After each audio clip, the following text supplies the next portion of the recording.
ఈ మధ్యన పక్క రాష్ట్రంలో ఇక్కడ ఒక పార్టీ పెట్టి విజయం సాధించి ముఖ్యమంత్రి అవ్వగానే మన ఆంధ్రప్రదేశ్లో చాలామంది మీరు కూడా అలా చేసి ఉండాల్సిందని చెప్పి నాకు తెగ మెసేజ్లు పంపిస్తూ ఉన్నారు. ఊళ్ళో పెళ్ళికి ఏదో హడావుడి ఉంటారు కదా,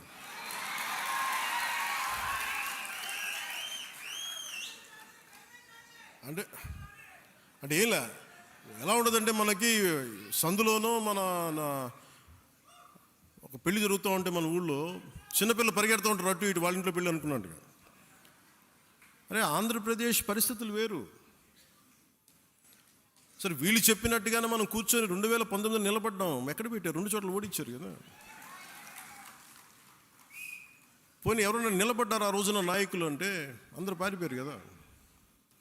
సో అందుకని కంపారిజన్ పెట్టకండి. నిజంగా నేను పదవే నాకు ప్రధానం అనుకుంటప్పుడు 2008లోనే యూత్ వింగ్ కాదు ఎంపీగానే పోటీ చేశాను.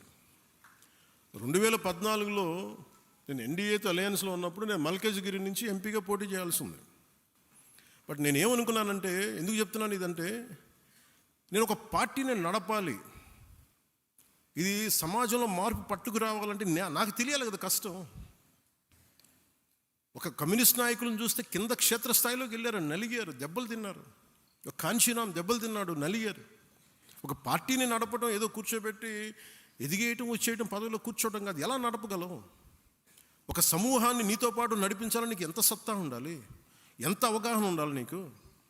నువ్వు ఆ భావజాలను కట్టుబడి ఉంటావా లేదా అనేది మనకు తెలియాలి. అందుకని ఇవన్నీ నిర్ణయించుకొని ఒక దశాబ్దం నేను నలుగుతానని నిర్ణయించుకున్నాను.